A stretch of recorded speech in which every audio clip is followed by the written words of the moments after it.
What does it mean to hold power when the world refuses to see it? The night was heavy with the scent of rain-soaked asphalt, and the rural stretch of Highway 17 in South Carolina hummed with silence, broken only by the faint wail of a siren. Clara Washington, 72, gripped the steering wheel of her Mercedes, her knuckles tight but her face serene. She'd driven this road 1,000 times, for her childhood home in Charleston to the marble halls of Washington, D.C. tonight, though something felt off. The cruiser's lights flashed in her rearview mirror, a predator's eyes in the dark. She eased her car to the shoulder, her breath steady, her mind already calculating. Clara wasn't just any driver. She was a sitting Supreme Court justice, the first black woman to hold the seat, a living legend whose rulings had reshaped the nation's moral compass. But to the officer stepping out of his cruiser, she was just an elderly black woman in a nice car. Too nice, perhaps, for his liking. Officer Daniel Hargrove, 29, adjusted his belt, the weight of his badge pulling at his chest like a talisman. He'd been on the force 5 years, long enough to believe he could read people in a glance. The Mercedes screamed trouble, stolen, maybe, or worse. He'd seen the type, people who didn't belong in cars like that, driving through his county like they owned it. His boots crunched against the gravel as he approached, flashlight slicing through the twilight. "Evening, ma'am," he said, his voice clipped, his eyes narrowing. "License and registration." Clara's gaze met his, unyielding but calm, like a storm held at bay. She reached for her purse, her movements deliberate, and handed over the documents. Hargrove scanned them, his lips twitching into a smirk. "Clara Washington, huh? You know why I pulled you over?" She didn't answer, her silence ablaze. "Speeding," he said, though her speedometer hadn't ticked above 55. "And this car mind telling me where you got it?" Clara's voice was low, precise, each word carved from decades of courtroom battles. "It's mine, officer. Bought and paid for." Hargrove's smirk widened. He didn't believe her. He never did. To him, this was a game, one he'd played before, a quick power play to remind people like her of their place. He leaned closer, his flashlight grazing her face. "Step out of the vehicle, ma'am." Clara's heart pulsed, not with fear, but with a quiet fury. She knew this moment, had lived it in different forms her entire life. The assumption, the dismissal, the arrogance of a man who thought he held all the cards. She opened the door and stepped onto the road, her heels clicking like a gavel. Hargrove's questions came faster now, each one laced with suspicion. Where was she headed? Why was she out so late? Did she have anything illegal in the car? Clara answered with the precision of a jurist, her words measured but sharp. She could see the confusion flicker in his eyes. He wasn't used to this, to someone who didn't shrink under his glare. "You seem awful calm for someone in your position," he said, his tone edging toward irritation. Clara tilted her head, her silver hair catching the cruiser's lights. "My position," she repeated, her voice a velvet challenge. Hargrove didn't answer, but his hand hovered near his holster, a reflex born of habit. The night thickened around them, the air heavy with the promise of a storm. Clara's mind raced, not to her own safety, but to the weight of this moment. She'd spent her life dismantling systems that let men like Hargrove wield power without question. She could end this now, reveal her title, watch his bravado crumble. But she didn't. Not yet. There was something bigger at stake, something she'd learned long ago. Justice wasn't just served in courtrooms. Sometimes it was forged on roads like this, in the quiet battles no one saw. Hargrove ordered her to open her trunk, his voice louder now, as if volume could mask his unease. Clara complied, her movements slow, deliberate, her eyes never leaving his. The trunk was empty save for a leather briefcase, embossed with her initials. Hargrove's flashlight lingered on it, his suspicion growing. "What's in there?" he demanded. Clara smiled faintly. "History," she said. Hargrove's jaw tightened. History? The word felt like a taunt, though he couldn't place why. He reached for the briefcase, but Clara's hand shot out, gentle but firm, stopping him. "You'll need a warrant for that," she said, her voice steady as granite. Hargrove froze, his authority challenged in a way he hadn't expected. "You don't tell me what I need," he snapped, but there was a crack in his confidence, a hairline fracture Clara could see widening. She stood taller, her presence filling the space between them. "I know the law, officer." "Do you?" The question hung in the air, sharp and unyielding. Hargrove's face flushed, his fingers twitching toward his radio. He called for backup, his voice betraying a hint of nerves. This wasn't going how he'd planned. Minutes later, another cruiser pulled up, its lights slicing through the gathering dusk. Officer Sarah Jenkins, Hargrove's partner, stepped out, her expression wary. She'd worked with Hargrove long enough to know his temper, his tendency to escalate. She glanced at Clara, then at Hargrove, reading the tension like a book. "What's going on, Dan?" she asked, her tone cautious. Hargrove jerked his head toward Clara. "She's uncooperative. Says I need a warrant to check her bag." Jenkins raised an eyebrow, her gaze settling on Clara. There was something about the older woman, the way she carried herself, the quiet power in her eyes, that made Jenkins pause. "Ma'am, can you tell me your side?" she asked, her voice softer than Hargrove's. Clara recounted the stop, her words calm but laced with steel. She didn't mention her title, didn't need to. Her presence was enough to make Jenkins shift uncomfortably. Hargrove, meanwhile, paced, his frustration boiling over. "She's hiding something," he insisted, pointing at the briefcase.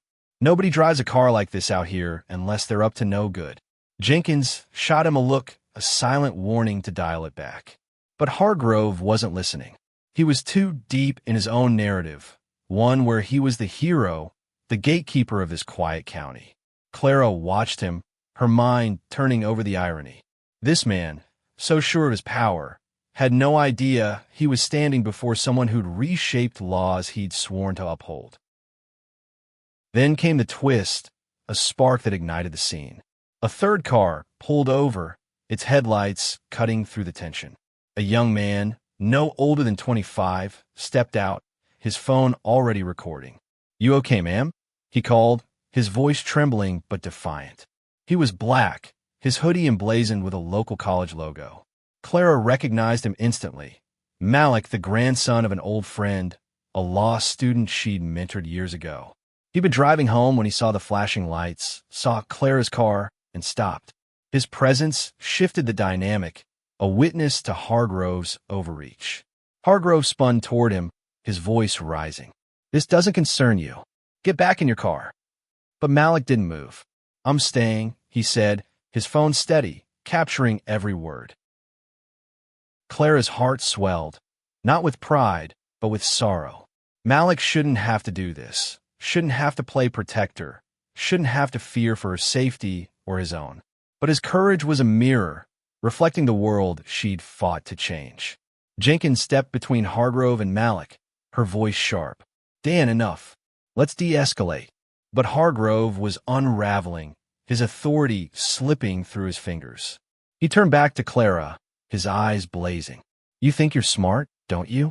Hiding behind your fancy car, your fancy words." Clara's gaze didn't waver. "I'm not hiding," she said softly. "You just aren't seeing." The standoff stretched, each second taut as a wire. Hargrove's chest heaved, his pride wounded by Clara's calm, by Malik's defiance, by Jenkins' hesitation.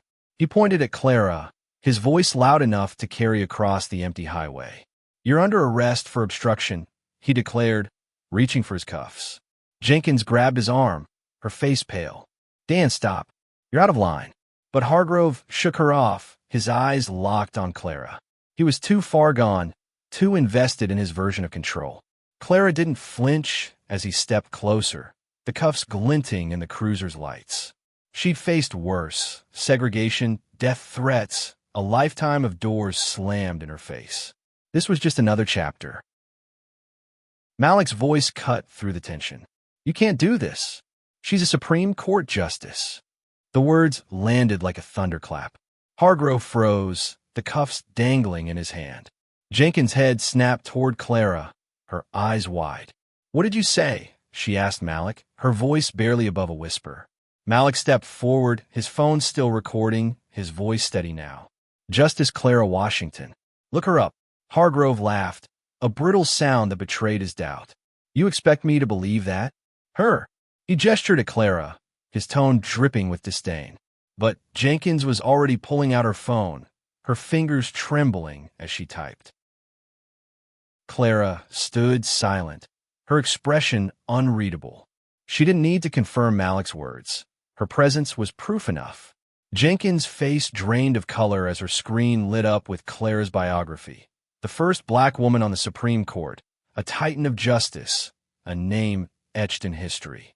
Dan, Jenkins said, her voice urgent. She's telling the truth. Hargrove's smirk faltered, but he doubled down, his ego a fortress. Doesn't matter who she is. She's obstructing. Clara finally spoke, her voice low but resonant. Obstructing what, officer? Your prejudice. The question hit like a blade, slicing through Hargrove's bravado. He opened his mouth, but no words came. Malik's camera caught it all. The faltering, the doubt, the moment a man realized he'd misjudged his opponent. Jenkins stepped forward, her tone firm. Dan, stand down. Now. But Hargrove wasn't ready to surrender. He grabbed Clara's arm, his grip tight, and for a moment, the world held its breath. Malik shouted, lunging forward, but Clara raised a hand, stopping him. Don't, she said, her voice a command. She looked into Hargrove's eyes, seeing not just the man, but the system that had shaped him. You don't know what you're doing, she said, her words both warning and lament. Hargrove's grip loosened, but his pride wouldn't let him back down. He snapped the cuff on her wrist, the metal cold against her skin. Jenkins gasped, Malik cursed, and the night seemed to pulse with the weight of the moment. Clara didn't resist, didn't protest. She stood tall, her dignity a shield, her silence louder than any scream. This wasn't about her. It was about every person who'd faced this kind of power, every moment of injustice she'd spent her life fighting. Hargrove led her to his cruiser, his movements mechanical, as if he could outrun the truth. But the truth was closing in, relentless as the storm clouds gathering overhead. The cruiser's door slammed shut, sealing Clara inside. Hargrove's hand shook as he climbed into the driver's seat, his mind racing. He'd cross a line, and he knew it, but admitting it would mean dismantling everything he thought he was. Outside, Jenkins argued with Malik, her voice low but urgent. This is wrong, Sarah, Malik said, his phone still rolling, capturing the cruiser's taillights as they glowed in the dark. You know it is. Jenkins nodded, her face tight with conflict. She'd seen Hargrove's temper before, but this was different. This was a mistake that could end careers, maybe more. She radioed dispatch, her voice steady but strained, requesting a supervisor. Clara sat in the back seat, her cuffed hands resting in her lap. She wasn't afraid. She'd faced worse than this, from lynch mobs to Senate hearings. But the weight of the moment pressed against her chest. She thought of her grandmother, who'd scrubbed floors to send her to law school, of her father, who'd marched in Selma, of every black person who'd been stopped, searched, humiliated. This wasn't just her story. It was theirs. She closed her eyes, centering herself, her mind already mapping the path ahead. She wouldn't let this moment define her, but she'd make sure it defined something. Hargrove drove in silence, his knuckles white on the wheel. He glanced at Clara in the rearview mirror, her calm, unnerving him. You think you're untouchable, don't you? He muttered, more to himself than to her. Clara didn't respond. She didn't need to. Her silence was a mirror, reflecting his own unraveling. At the station, he led her inside, past curious officers and a flickering fluorescent light. The booking room was stark, its walls lined with faded posters about procedure. Hargrove began the paperwork, his pen scratching loudly in the quiet. Jenkins entered, her face grim. Dan, the supervisor's on his way. You need to stop this now. Hargrove ignored her, his focus on the forms, as if bureaucracy could shield him. Then the supervisor arrived, Captain Ellis, a grizzled veteran with a reputation for fairness. He took one look at Clara, then at Hargrove, and his face darkened. "Explain," he said, his voice low. Hargrove launched into his version of events, painting Clara as uncooperative, suspicious, a threat. Ellis listened, his eyes narrowing, then turned to Clara. "Ma'am, can you tell me who you are?" Clara met his gaze, her voice steady. "Clara Washington, Supreme Court Justice." The room fell silent, the air thick with shock. Hargrove's pen froze mid-sentence, his face ashen. Ellis stared at Clara, then at Hargrove, his voice cold. "You cuffed a Supreme Court Justice?" The truth crashed down like a gavel. Hargrove stammered, his excuses crumbling. Ellis ordered the cuffs removed, his hands shaking with barely contained anger. Clara rubbed her wrists, her expression unchanged, but her eyes burned with purpose. She could see it now, the ripple effect of this moment, the chance to expose a system that let men like Hargrove act with impunity. Malik's video was already spreading, uploaded to social media. The hashtag Justice stopped gaining traction. The world was watching, and Clara knew how to use that spotlight. The station buzzed with chaos as the reality of Clara's identity sank in. Officers whispered, phones pinged with notifications, and Hargrove stood frozen, his world collapsing. Ellis pulled him aside, his voice a low growl. "You've got one chance to explain why I shouldn't suspend you on the spot." Hargrove's mouth opened, but no words came. He'd built his career on instinct, on the belief that he could spot trouble from a mile away. But he'd misjudged Clara, and that mistake was now a wildfire burning through his reputation. Jenkins, meanwhile, approached Clara, her face flushed with shame. "I'm so sorry, Justice Washington," she said, her voice breaking. Clara nodded, her expression softening. "You tried," she said. "That matters." Clara's phone rang, her clerk's voice urgent on the other end. The video had gone viral, sparking outrage across the country. News outlets were picking up the story, and protests were forming outside the station. Clara listened, her mind sharp despite the ache in her wrists. She'd known this moment would come, not this exact one, but something like it. Her life had been a series of battles, each one teaching her that change came not from anger, but from strategy. She thanked her clerk and hung up, turning to Ellis. "I'd like to speak with you privately," she said. Ellis nodded, leading her to his office, away from Hargrove's stunned silence. Inside, Clara laid out her terms. She wouldn't press charges, not yet. Instead, she wanted Hargrove's actions reviewed, his training scrutinized, his biases exposed. "This isn't about one officer," she told Ellis. "It's about a system that lets this happen." Ellis agreed, his face heavy with the weight of her words. He promised a full investigation, but Clara knew promises weren't enough. She'd seen too many inquiries buried, too many reforms stalled.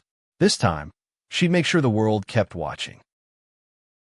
Outside, the crowd grew, their chants echoing through the station's walls. Malik stood at the forefront, his phone now a megaphone for justice. Clara stepped out, her presence silencing the crowd for a moment before their cheers erupted. She raised a hand, her voice carrying the weight of decades. "This isn't about me," she said. "It's about every person who's been stopped, questioned, doubted because of who they are. We keep going. We keep fighting." The crowd roared, their voices a chorus of defiance and hope. Hargrove watched from inside, his badge suddenly heavy, his certainty shattered. Clara's words lingered in the air, a call to action that would echo far beyond this night. She knew the road ahead would be long, lawsuits, hearings, maybe even a reckoning for the entire department. But she was ready. She'd been ready her whole life. The days that followed were a storm of their own. Clara returned to D.C., but the story followed her, amplified by Malik's video and the public's outrage.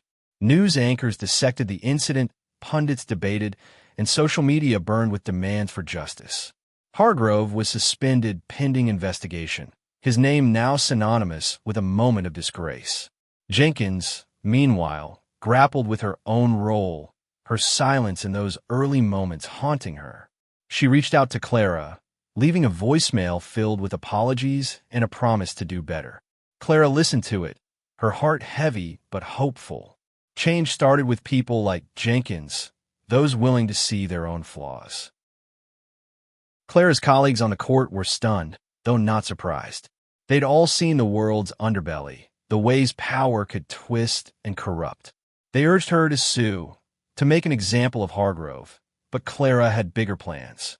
She met with civil rights leaders, community organizers, and lawmakers, turning the incident into a catalyst for reform. Training programs were proposed, body cameras mandated, and policies rewritten. Clara didn't just want Hargrove punished. She wanted the system that enabled him to change. She testified before Congress, her voice steady as she recounted the stop, her words a scalpel cutting through decades of complacency. Back in South Carolina, Malik became a local hero, his courage inspiring others to speak out. He enrolled in Clara's old law school, determined to follow in her footsteps. They stayed in touch, their bond a quiet reminder of a night that had changed them both. Clara sent him a note, tucked inside a copy of her memoir. "Keep the camera on. The world needs to see." Malik read it, his resolve hardening. He'd been a witness, but now he wanted to be a warrior. Hargrove, meanwhile, faced his own reckoning. The investigation uncovered a pattern. Other stops, other complaints, all brushed aside. His suspension became a termination, his badge stripped away. Alone in his apartment, he watched the news, Clara's face on every channel. He wanted to hate her, to blame her, but the truth was heavier than his anger. He'd been wrong, not just about her, but about himself. The realization was a wound, one he wasn't sure how to heal. Clara's work didn't stop. She returned to the court, her ruling sharper, her voice louder. She wrote opinions that challenged the status quo, that demanded accountability. Her colleagues noticed the change, the fire that burned brighter after that night on Highway 17. She wasn't just a judge anymore. She was a symbol, a reminder that justice wasn't a title but a fight. Years later, the story of Clara Washington's traffic stop was taught in law schools, a case study in power, prejudice, and resilience. The reform she'd sparked took root, slowly but surely, changing policies and departments across the country. Body cameras became standard, training programs emphasized de-escalation, and communities began to hold their leaders accountable. It wasn't perfect, Clara knew it never would be, but it was progress, hard-won and real. Clara retired from the court at 80, her legacy etched in the lives she'd touched. She moved back to Charleston, to the house where she'd grown up, its porch creaking under the weight of memories. Malik visited often, now a lawyer with his own practice, his eyes bright with the same fire Clara had carried. They'd sit together, watching the sunset, talking about the law, about justice, about the work still left to do. "You didn't just change me," Malik told her once, his voice thick with emotion. "You changed the world." Clara smiled, her hands folded in her lap. She thought of that night on Highway 17, the cruiser's lights, the cuffs, the weight of a system that had tried to diminish her.